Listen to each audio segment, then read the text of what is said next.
Hi there, I'm Dr. Vyvyane Loh, and welcome to my live Q&A session. Um, just hope everyone's had a good week, and I'm ready for any questions you may have for me. We had quite a mixed range of topics in the last couple of episodes. Actually, I think probably all my episodes are a little bit mixed, right? Because I kind of randomly get to those topics, whatever pops up when I make up my list for the month. But yeah, they were some of the topics that I wanted to get to. The last one, especially that one on the renin angiotensin aldosterone system, which, I've always felt to be really, really important. And then somehow haven't been able to find people who are just as excited about it as I have been. But it is one of the most inflammatory systems in the body and, is responsible for tissue fibrosis as well, which can be, significant in a lot of end stage diseases. And so I thought I would introduce that topic. And, in many sort of studies and animal models of fibrosis, they will often infuse angiotensin 2 to induce fibrosis in those different tissues, right? And so if they're doing that and, predictably getting fibrotic tissue as a result, you can imagine if that system is stimulated in our body, how that impacts scarring and fibrosis in different organs, right? So that's one of the reasons I wanted to talk about it. And it was a very surface kind of episode. I kind of winged it. But at least it was a start. And there's so many aspects of the renin angiotensin aldosterone system. I barely touched on aldosterone, right? And talking about, you know, mineralocorticoid receptors, nuclear receptors, uh, which are really quite significant in disease courses. Yeah, that would be something that we could go into at some point if people are interested. And I just want to make sure that if you are signing in or checking in to put the comments up, I just remembered to check my comments. And Jean, you're here, and Mr. Blue, you're here. So welcome. It's always fun. Thank you so much for supporting me, both of you, and showing up at my live stream. It's good to say hi to you. Um, if you have questions, as usual, just post them up. Or if you have comments or you want me to talk about something or discuss something, just post them in your comment section. One of the things that I had been asked, okay, that's Li Zheng, I think, is calcium supplement good for bone and fracture prevention? So obviously, a lot of times when people worry about osteoporosis and bone health and prevention of fractures, we're worried about the mineral content of the bone. And so that's why people have felt that, you need to make sure that you have enough calcium as well. So I don't know if people remember, there was a time when they were plugging calcium supplements and they had, these almost candy like chews, and you could get your calcium supplement that way. Instead of taking a pill, it'd be like a little chocolate chew or something, right? And they were really promoting this in women and trying to get people to get their calcium in. And then all of a sudden, quiet, all quiet on the Western Front. What? Why? Well, because I think now there's a lot of concern because supplemental calcium has been linked to worse cardiovascular outcomes. And, there's a lot of concern about supplementing with calcium. And so I think the focus has been to make sure you get enough calcium in the food and obviously enough vitamin D and so forth. But I personally have refrained from actually giving calcium supplements itself, right? Um, because of the link to cardiovascular mortality with calcium supplementation. So, I think that you definitely do need a good supply of calcium, but I think that the approach now for me personally would be to get it through food sources. And Mr. Blue is saying getting enough fats. K2 is fat soluble because you're saying get in the K2 as well. Yes, the K2, which is a fat soluble vitamin together with your vitamin D. Now, interestingly enough, Li Zheng, I hope I'm saying your name correctly, but with a bone, right? The presumption is that the better the mineral content of the bone, the stronger the bone. And actually, you know, this is very dependent on different ethnicities. So we have actually in Asian American women, for example, lower mineral content of the bone. And yet Asian women have less hip fractures than Caucasian women, let's say, right? And that's because the microarchitecture of the bone is quite different. And so even though we have less mineral content in the bone has a different quality and architecture, which makes it less likely to fracture. Also, when we're talking about hip fracture, I was talking to my dance instructor, and we're talking about how the angle of the hip is different in Asian women, and that might predispose us to a lower risk of hip fractures. Okay? So while we often focus on the mineral content, because you'll hear people say, do bone mineral density tests with DEXA scans to check the mineral content, and we assess for low bone content via, the mineral, you know, uh, uh, amount in the bone. It's not the only thing that counts, right? So the architecture of the bone is also very important. And then when we're looking at specific joints, for example, then again, the angle of the joints, the way the joint is built, it depends on different ethnicities, right? So back to Mr. Blue's point, um, rather than give people calcium, I do make sure I supplement with vitamin D3 and K2, and also depending on, I mean, I generally also put vitamin A on board as well, because AD and K2 work together, right? So skim milk was a big, the kids that have broken bones in their youth, the ones with skim milk. Yeah, because maybe they're not getting the vitamin D with the fat content. It's important when you're doing the fat soluble vitamins that you're taking them with some fats, right? It sounds like, oh, that's obvious, but actually many people forget. So they might pop their vitamin pills on an empty stomach, right? Or like Mr. Blue said, if they're focused on a low fat diet, then yeah, that's right. You're on a low fat diet, that you're not necessarily going to have good absorption of the fat soluble vitamins.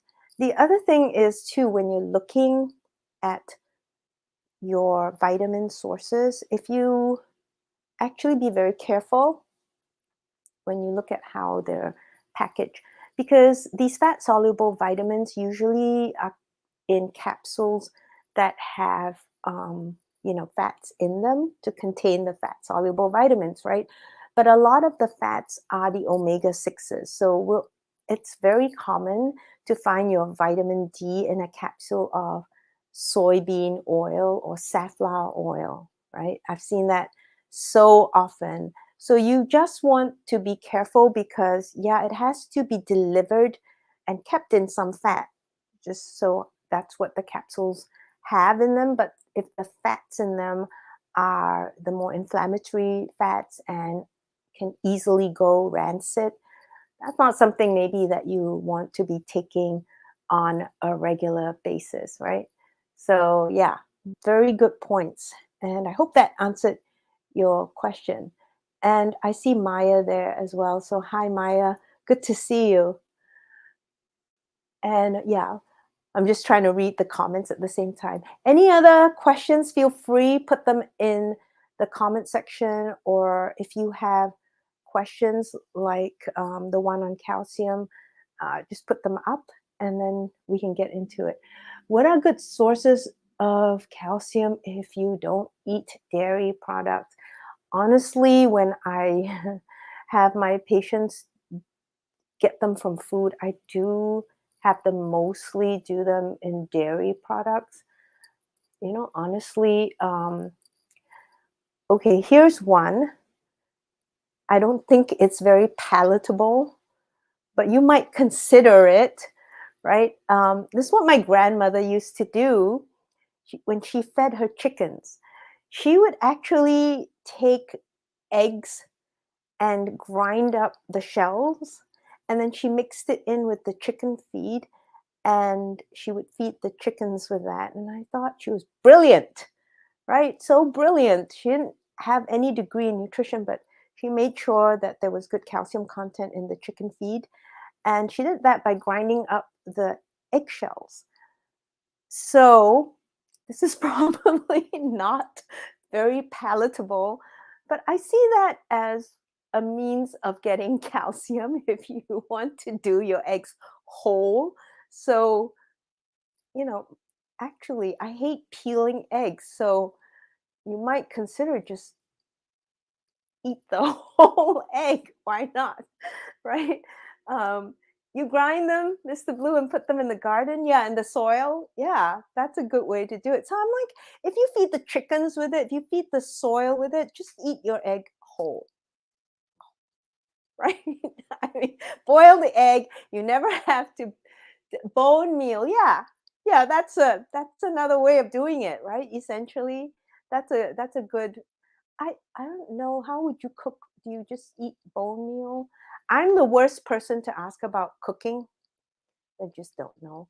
Um, or I'm not, yeah, it's not an area of interest, shall we say. But I suppose you could just, I don't know, spoon some bone meal, maybe mix it in water and then gulp it down. If any of you have recipes for delicious bone meal or crushed eggshells, feel free to put that up, right? Bone broth. Yeah, I think bone broth would have maybe some component. I I think bone broth generally they're looking at some of the protein content, the collagen content, um, but there might be some calcium in it as well. Yeah. Oh, good one. You could chew and if you kind of cook it down enough. So that would be right up my alley where, I just put the thing in the pot and then boil the heck out of it until it's so soft you could chew it. That I can do very well, right? Without even trying. So that might be something that I might attempt to just boil down the bone until it's just chewy. Okay. So we have today some good recipes, maybe unconventional, but different ways to get in your calcium. Okay, that's that was very good. I'm actually impressed that we came up with so many ways. So maybe we could do a cookbook, right, for eggshells and bone meal and boiled bone so that it gets chewy. How about bone chews? I mean, if dogs can have it, we could have human bone chews too. It's probably good for our teeth. All right. Uh, okay. So any other comments or suggestions or recipes would be very, very welcome. Yeah. I was just going to say, you know, talking about the different aspects of nutrition, one of the things that happens is when I go out with friends, they're always worried to eat in front of me because they always say, well, I'm probably doing everything wrong. And they get a little nervous, but honestly, I don't notice what my friends are eating, right? Ah, yeah, okay. I do like cartilage actually. So Mr. Blue is saying he eats some of the bone and always the cartilage to make sure he gets the glycine. Yeah, I do like cartilage. I know there's something about it that's very satisfying when you chew on it. So that's a good one. Okay. So it's just that I have to persuade someone to cook it for me because I'm not motivated to cook it myself. Yeah. Probably I could throw it in an Instapot or something. And the glycine is very important. I don't know what was the episode where probably the one on branched chain amino acids where I talked about glycine and how people with obesity actually have low glycine levels, and that glycine level is if you replace the glycine, then you actually pee out more acylglycines, and that's a good thing because you have less lipogenesis going on as a result of that. Okay, we have someone else, and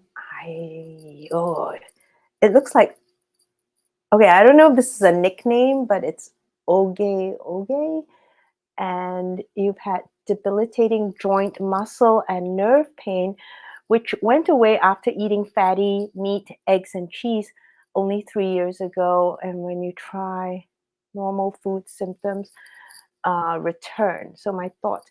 Yeah, so I can't tell you how many times I've had that and seen that with patients where I have patients who were persuaded towards especially a vegan lifestyle, and they complain of um, joint pain, and they complain of hair loss, and skin problems, for example.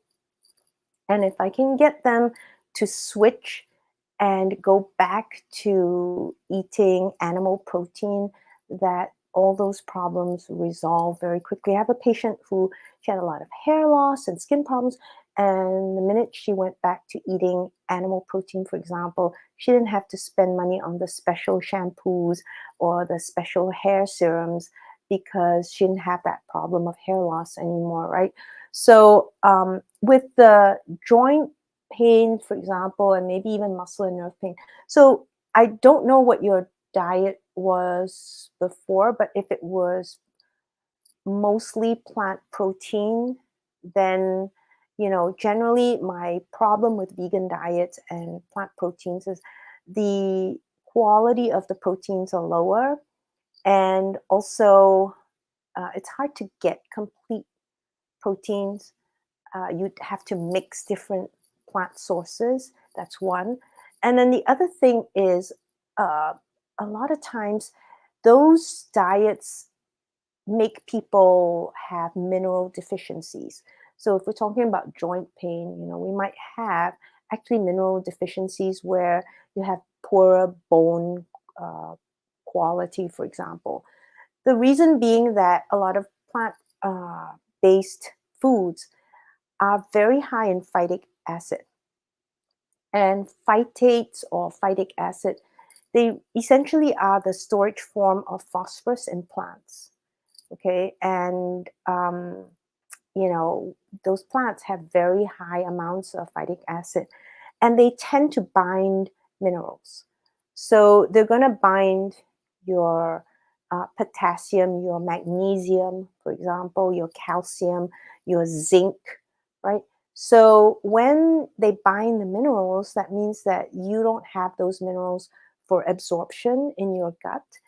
And that's why pretty much anywhere you see people adopt a vegan diet, if you look this up, in areas of the world where veganism is high, you'll also see concurrent high mineral deficiencies, right?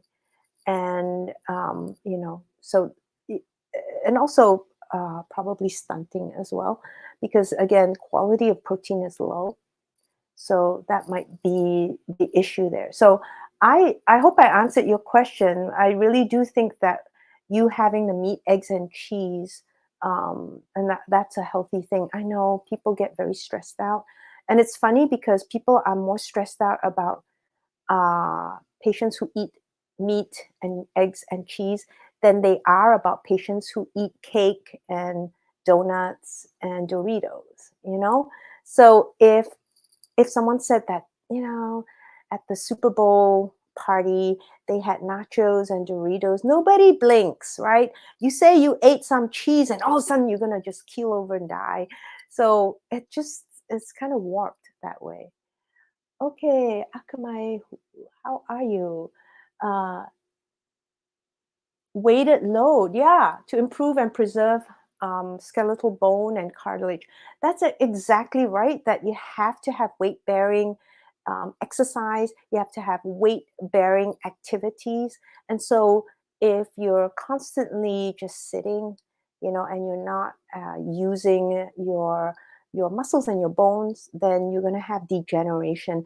And your point about the astronauts is exactly right. One of the biggest health challenges for astronauts is obviously maintaining their bone and muscle mass. And it's interesting that they go together, right?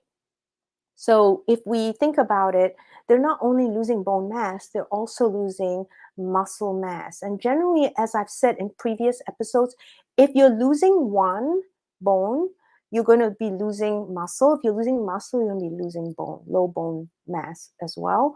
And generally, you'll see higher than amounts of fat in the body composition, right?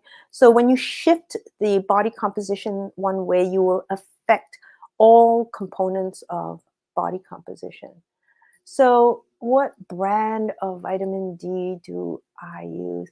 Honestly, I hate to say this, we use our own brand just because it started as a project. I used to tell patients, just go get some vitamin D.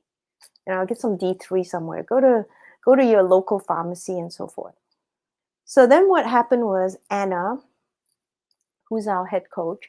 Anna at the time, she was expecting her babies, and she just, was concerned. Obviously, she's always been concerned about nutrition, but now prenatal nutrition and also uh, pregnancy nutrition, right?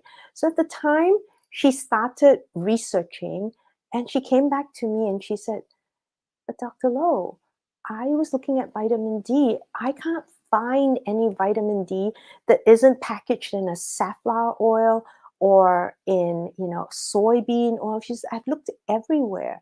And she says, "I don't want to be taking the vitamin D in those omega 6s." So I was like, "Oh, good point."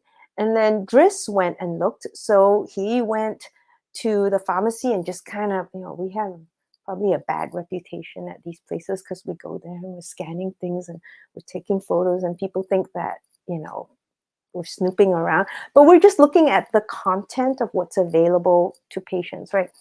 And when we found out that, yeah, a lot of this stuff is packaged in omega 3s, that wasn't a good thing. And a lot of the fish oil, too, the omega 3s were also packaged in omega 6s. And so Anna just kind of threw her hands up and she said, "Well, what's the point of taking the omega 3s when it's packaged in a capsule that's, chock full of omega 6s?" Good point, Anna. So then we had to do our own research and look around and actually eventually hunt down a manufacturer that we could work with to get a good brand of, vitamins out for our patients. So it actually, that's how we came up with our own line, because I was just like dum de dum, whatever's out there, until Anna just kind of dug her heels in and said, "I don't want to be taking that stuff." And I was like, "You have a point there." So that's kind of the hard answer to that. Interestingly, I was just showing my patients this week.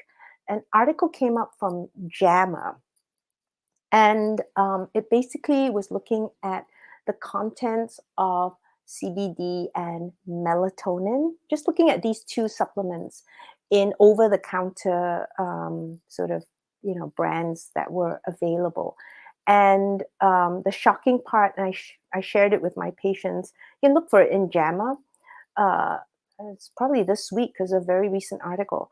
And it noted that whatever, if we take melatonin, whatever amount of melatonin was advertised on the label um, really wasn't very accurate because, most brands had far less or way more than what was advertised, right? And so the quality and content is unpredictable, and that some of these products are contaminated with other products.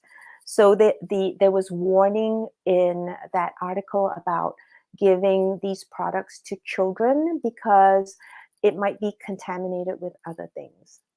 I think that there might be, contamination with the CBD gummies and so forth. So, unfortunately, over the counter supplements, they are really hard to evaluate, and the quality, can't trust it. Yeah. So that's the sad part. I hope that answered your question, Jane.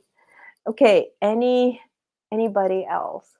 And back to the issue of doing weighted load bearing exercises, right? It's really hard to get people. This whole week, I went on a whole, mission to get my patients to do more resistance training. We always push resistance training, but it's the one thing that patients seem to resist. They very easily will agree to get on an elliptical or treadmill, and they're happy to do the recumbent bike. So any form of cardio. But when you ask them to do a, resistance program, they have a lot of, resistance to resistance, right? So that's what I always kind of tease them with. I was like, you have so much resistance, but not the right kind. I want you to do resistance training and you're resistant to that, right? So with that, sometimes it's because people have a lot of pain if they have a lot of weight or they have already compromised joints and so forth. So in those patients, I like using, eccentric exercises and isometric exercises. It's bearable, it's doable for the patients, and then they do get stronger. And over time, they may be able to do a lot more weight bearing. So, that's a good way to start doing those exercises. All right. So, some really good thoughts here. Thank you for coming up with all those comments and thoughts. Like I said, any other questions, any comments, put them in the comment section, and you'll give us, all of us, a lot to think about. Okay. And what else did I talk about in my previous episodes this month? Hard to remember. Can you believe it's already end of April, right? Soon I'll be saying happy Thanksgiving, everyone. It's just going by so quickly. Dairy and eggs are bad for prostate health. Wow. I have never heard that. Um, so I am not sure what the source of that statement is. Um, to my knowledge, I have not been aware of dairy and eggs being bad for prostate health. So I don't restrict my patients to dairy and eggs based on, I mean, the only reason that I would say don't have those things is if you have an allergic reaction. So some people are allergic to eggs, then obviously don't swallow the egg, right? If you have some kind of dairy allergy, then obviously, again, don't go near. But aside from, clear cut allergies to those products, I've not had to restrict my patients to those products. Okay. Oh, Jean, you can ask Maya. Thanks for asking. Yes. So Maya will let you know. She asked about our brand, and we can just call our office. Um, oh, yeah. I'm not sure why people are so against dairy and eggs, Mr. Blue. I really don't. And I think, to be fair, now that I'm thinking about it, I do have some friends who are concerned with industry practices in the dairy industry and in the chicken egg industry. Now, that's very different from dairy and eggs killing you, right? So, that maybe some of the practices are suspect, how they handle the animals, and maybe, the sorts of substances they subject the animals to. So I can understand those concerns. But that is a separate issue from whether the products themselves are going to kill you or give you some kind of, negative health effect, right? So unfortunately, I think we mix all these things together, that there are, you know, issues that people are concerned about, and they lump it together with the actual nutritional issues on the topic, right? So I think probably, you know, a lot of the concern maybe is on the production aspects, but that's separate from the nutritional aspects. It's just a demonization effort, and you can find a researcher to write up anything, sadly. Yeah, I mean, this is the one thing I do have a huge issue with, is that, a lot of times we come down on one side of a topic, and then we're just going to dig our heels in, and we're just going to find data and research to only fit our viewpoint. Okay. So in the last couple of episodes, again, I'm a low carb gal. And I have used ketogenic strategies well on my patients with good outcomes. And yet, like when we talked about the heart and how ketones may have a certain long term impact on the heart, when we talk about, and I advocate protein use, right? And yet, on the episode on branched chain amino acids, I presented the research that shows that there might be some concern with usage of branched chain amino acids. Okay, so I did that, and I actually constantly look at research, because I know I have a bias. I know I have a bias. And the worst thing you can do when you have a bias is not know it and then ignore it. And what happens as a result is you just focus on research to confirm your bias. I have responsibility to my patients. So for me, it's not about being right, it's about making sure my patients have the best information and the best treatment options available. Okay, making sure that I can help them optimize their health. And if the research points in a different direction from my own bias, you can bet I will spend a lot of time trying to understand it. And, if it goes against what I have been promoting, but there's good reason, then I definitely am very willing to consider it. Because again, it's not about me being right, it's about it being the right thing to do for the patient, right? And one of my main, concerns is that when it doesn't matter which side you come down on, right? Whether it's the low carb side or the, vegan side. The thing is that everyone is certainly subject to their own biases. And the main thing to do is to be aware, and therefore not to just look at things that confirm your bias. That's very easy to do, right? Unfortunately, we spend a lot of time just doing that.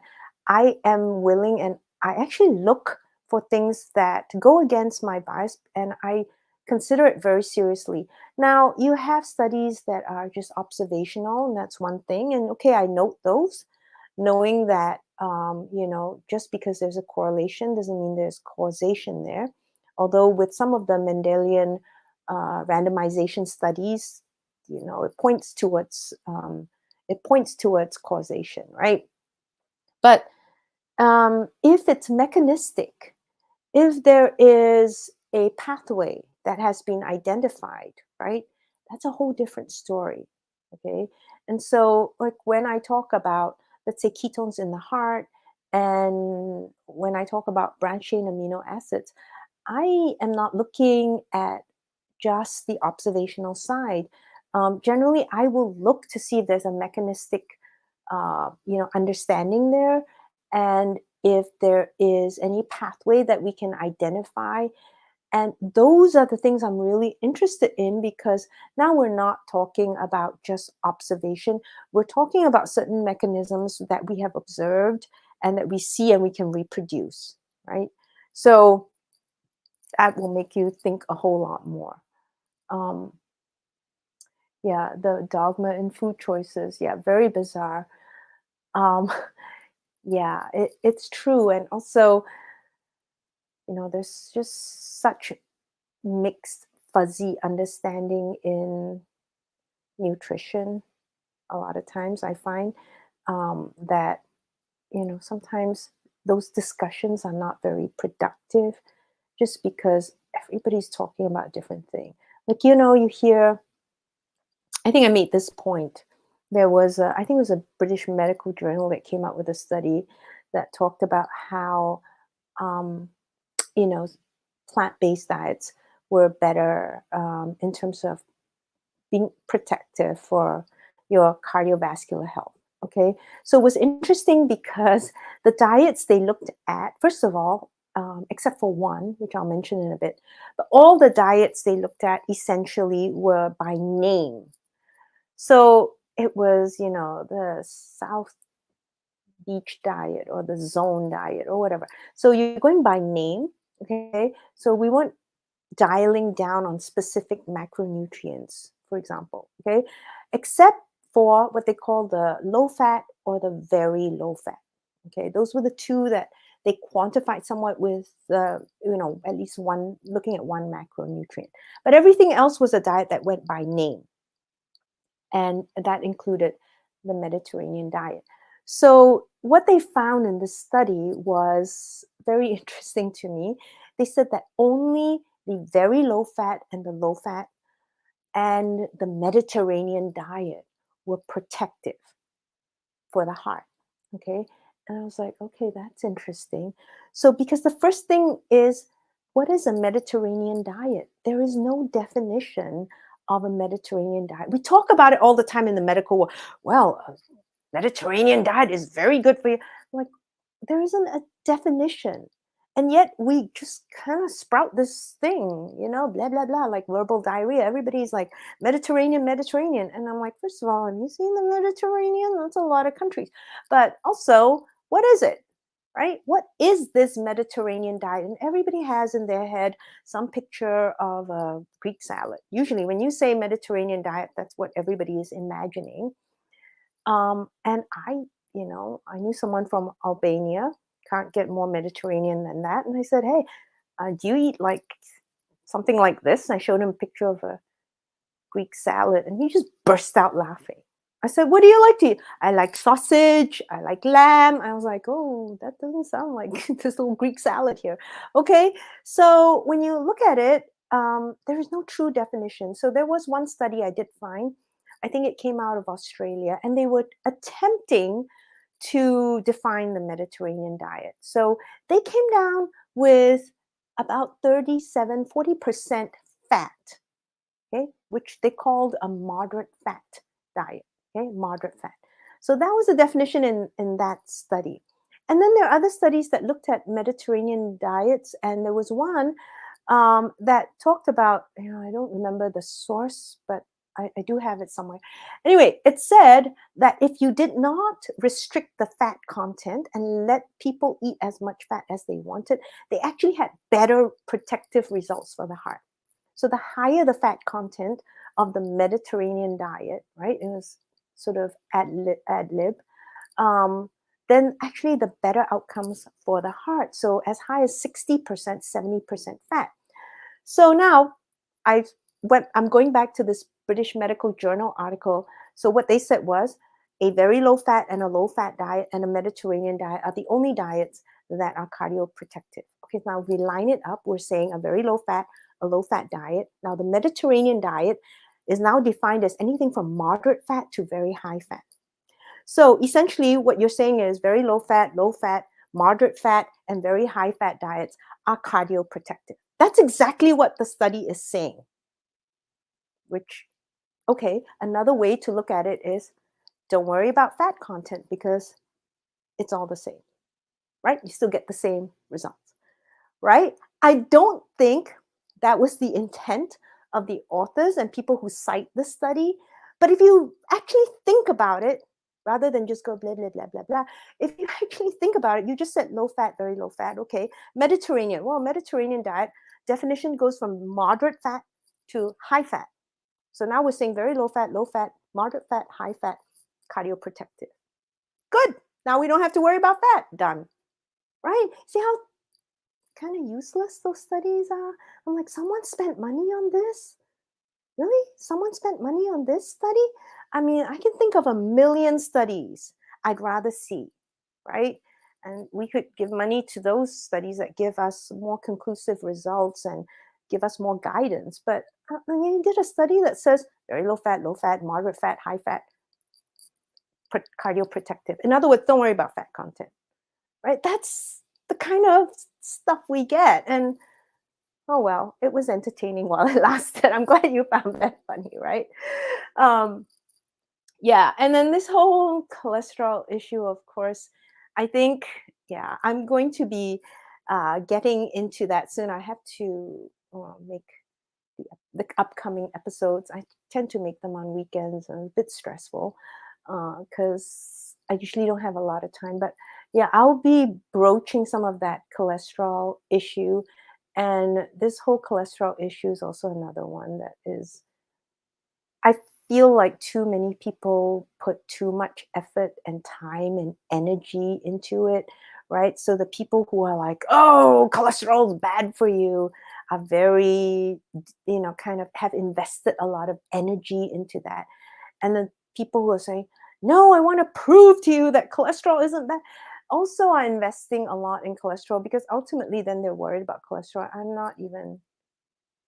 You know, I'm not even sure it's worth worrying about. Um, and that there are so many factors that are involved, and we just pick one that seems, well, convenient. And the other thing is, it's something that we can somewhat measure, and we have something for it, right? Meaning a statin, right? So we have something for it. We're not sure if it changes anything really, but we have something for it, so it's good. So, we like things in medicine that we can measure and that we have something for. Okay. Whether the measurement is meaningful and whether what you give is meaningful, that doesn't matter. As long as you can measure it and give something for it, that's good. That's really how medicine is practiced, right? So, yeah, welcome to my world. I have to see that every day. So, and the blah, blah, blah about, I just have to like try not to roll my eyes too much. Um, yeah, huge restraint because they're always worried about, oh, make sure your LDL is low and your HDL is high. And I'm like, okay, yeah. I'm going to be, I promise, I'm going to be talking about cholesterol very soon, filming this weekend. Shh. All right. And if you knew, right, the issues involved, I think you'd be like, oh my God, what are we actually talking about, right? Yeah, so I'll get into that. So a little bit of a teaser, but I'll get into that this episode coming up. Okay, so good points, and thanks for letting me rant because I don't often have time and the space to like rant a little bit and complain. But unfortunately, yeah, I have to deal with that. That's my world generally. Okay. All right. Any other questions? I just have been speaking to some people who had interest in we're working on certifying health coaches. So our certification program for health coaches, and the conversation came up with regards to nutritional information, much of it very backward and much of it very obsolete, right? And much of it with no research backing. And that's my concern sometimes when I see, some of the nutritional advice that is given to patients because they're I just don't even know where they pull some of that information from. And generally, a lot of nutrition advice is based on personal preference of the person giving advice, which is worrisome. Okay. You were saying you're reading an article talking about PCOS, and yeah, PCOS. The other thing is, PCOS. Yeah, I mean, I mean, if you ever treated PCOS, you know that PCOS, basically you're saying insulin resistant. It's number one, right? Because really, the PCOS patients I've treated all have insulin resistance, and generally, most of them need folate supplementation as well. So, yeah, again, we just kind of treat diseases with maybe drugs, right? But aside from I mean, when it comes to changing behavioral practices, nutrition, yeah, that advice doesn't go out, right? Yeah, they're going to stop young children from eating they got to stop young children from eating hyper processed products. Yes, that's so true. But no, you see, Mr. Blue, they're not going to do that. So rather than tell parents, stop your kids or don't give your kids hyper processed foods, you tell parents that, hey, your child has obesity, you need to like give them surgery or some medication for the rest of their lives, because somehow that's more important than having them have good nutrition, right? That's like, yeah, I mean, I think the frustration in that aspect, right? Yeah. Well, so babies born to moms with PCOS, so the moms are insulin resistant, then yes, you're basically looking at babies who are subject, right, to, you know, gestational diabetes, for example, during pregnancy and so forth. So yeah, there are a lot of aspects of that people don't pick up, and yeah, evidence for learning disabilities and behavioral issues. So it's interesting you brought this up, because one of my closest friends from med school is an OBGYN, and she's always like, oh, Vivian, you gotta help my patients. They really, really, they need to like take care of themselves before the conception stage, because by the time they get pregnant, it's kind of too late. I do the best I can, but somehow it's hard to convince people of that, right? And she's also very concerned because she sees a lot of mothers in pregnancy uh, with, metabolic disorders, including obesity and the stress on the fetus, right? And just even the structural issues, because she was telling me how um, it's a lot of weight on the baby's head, on the placenta, for example, for blood flow, right? And I was like, oh my God, Carm, I never thought about it. And she's like, yeah. And then we have poor outcomes and people are mad, and we don't talk about it, right? And just like you said, Mr. Blue, we're not going to tell parents not to feed their kids the hyper processed foods. Okay, but it's okay to tell them, it's okay, you should take this medication for the rest of your life for your kids. And oh, maybe you should consider surgery for your kids. But we're not going to address the hyper processed foods. So I'm like, okay, this is crazy. You know, that's just my opinion. But um, yeah, unfortunately, I think we live in a medicalized world where it really is, think about it. It's a medicalized world where you have something and the solution is a medication, right? It's never, oh, stop doing this or change your behavior or address your nutrition, right? Or manage your stress. And here are concrete ways to do so. Now, we always get the, oh, you should just have less stress. Well, that's useless advice. Okay. I hate it when someone says, "Oh, you shouldn't be so stressed out." Oh, good and easy for you to say, right? And plus, most practitioners have the worst mental health. Think about it. Most doctors have burnout and depression and high rate of suicide, right? So, like, mm, yeah, taking mental health advice from people who have not managed to take care of their own mental health is a little concerning. You know what I'm saying? Just my thinking, right? Yeah, there's even in the you're right, Mr. Blue, in the whole fertility world too. Um, we're not actively addressing a lot of the lifestyle issues that lead to infertility, for example. And again, it's a medicalized world, so it's easier to resort to drugs. And I think, I think sometimes I'm still surprised by how much people are not aware of what they can actually do to change their behaviors and impact their health that way. So that all the thinking is, oh, I have to go on this drug now for life, right? And in most cases, that's not true. Really, most chronic diseases, you can reverse them, but we don't spend a lot of time with patients on that, right?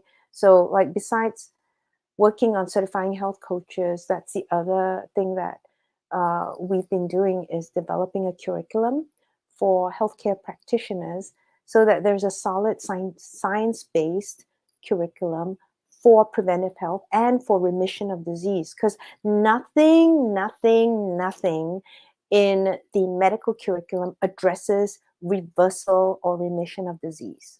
Nothing. I've not seen one thing, and that is true even today, right? Everything is, again, medicalized. When you see this, give that drug. That's really the algorithm, and that's really the model. And so, developing a curriculum, which is what I spent the last 8 years doing, is developing a curriculum that is science based, right? And it is, one of the things I complained about was, I really think it's sad that when you are addressing lifestyle and nutrition and so forth, you have to go to a functional or integrative practitioner. And it's not because I think that it's the problem of those practitioners. I think that most of them are doing a great job. The problem is that internal medicine itself, the field of internal medicine, should include and integrate these practices. And we shouldn't have to create separate categories of functional medicine and integrative medicine when we're looking at nutrition and lifestyle practices, right? This should be the standard and the base for internal medicine, right? And yet there's nothing in the curriculum, which is why the last 8 years, like I said, I just have been working on that curriculum so that we can now train that next generation of physicians. But it's not going to be based on, just, random, interesting facts, but really solid scientific evidence. And for me, when it comes down to it, I really like to get mechanistic about it. I really like to see pathways. I really need to understand the biochemistry or the molecular processes, right? At the cellular level, right? So though that's where I think, you get some hard hitting facts and you get some hard hitting science. And, I try as much as possible to stay away from the purely observational. You can use that to supplement, what you see. But generally, if you don't understand the molecular processes, then in my book, I was like, I don't know what's going on, right? So developing a curriculum that's very strong in the science and in the hard sciences, especially, right? That has been my focus. So don't worry about ranting, Mr. Blue, because it's me and you ranting, right? Because I I try not to, but every now and then it just comes out. Yeah, everyone wants injections, yeah, Ozempic injections and so forth. And there's huge problems with that, that I'll probably address as well, especially in the pediatric population. So I think, I might do an episode on my concerns about some of these medications that are rah, rah, rah. Yeah. I've been around long enough to see lots of medications that were the next hit. And then, oops, I'm sorry about those heart valves. We didn't notice, right? Remember Fen, everybody? Yeah. So everybody gets excited about something and then down the road, and we're very reactive. So that's why we have that, right? We're just kind of looking at now and here and not thinking about long-term consequences. And I have my patients and I have to see them through their lifespan. So I can't think of the next 2 years. A lot of my patients, I'm thinking the next 25 years, the next 30 years, right? So these 2 years don't cut it for me, right? I got to see them through. So that's kind of my focus for my patients anyway. All right. So, all of you, thank you so much for tuning in. And what a conversation today. And it's really fun for me. A lot of times, like I said, I rant alone, Mr. Blue. So, I welcome people to join me on my rants. So, we can have monthly rants, for example. Um, A1C going up on a carnivore diet. The only thing I'll say about that very quickly. Um, is that don't forget that if you have a lot of proteins, that there are amino acids that are glucogenic, right, and they do feed into uh, gluconeogenesis. So this idea that only eating protein will not raise blood sugar, that's not necessarily true. It contributes to gluconeogenesis. So in those circumstances, you might want to look at what's going on in terms of how much protein is there. As I said in the branch chain amino acid episode, I dose my proteins and I treat nutrition like a medication, right? So when you prescribe a medication, it's the medication, the dose, and the frequency, right? 100 milligrams 2 times a day, for example. So I do that with my macronutrients. I dose and I put in the frequency. So I treat actually nutrition when I give a nutrition plan. I prescribe it like I would a medication. And Akamaihu, yes, yes, I sing the body electric. Thank you. Okay, everyone, please, if you haven't already, sign up for my newsletter at vyvyanelohmd.com. And you can see that on the banner, vyvyanelohmd.com. And I will be sending out my newsletters once a month, and I do give a heads up on what the episodes are going to be, and also what projects I'm involved in. And whatever requests you have on my website, feel free to make your suggestions and keep the conversation going. I'm so glad that so many of you are taking care of your health and interested in ways to stay healthy for your entire lifespan, right? What we call a health span. And I hope to continue this conversation with you. So please come to the next live stream. And also, if you're finding value from the podcast, especially if you're on YouTube, giving me some likes would help. I think it helps the algorithm. So if you give me a thumbs up, I really appreciate it. And send me your comments as well. All right. Okay, I'm going to sign out for now. I'm going to give you all a big hug, virtual hug, and I hope to see you next time. I sing the body electric. Bye.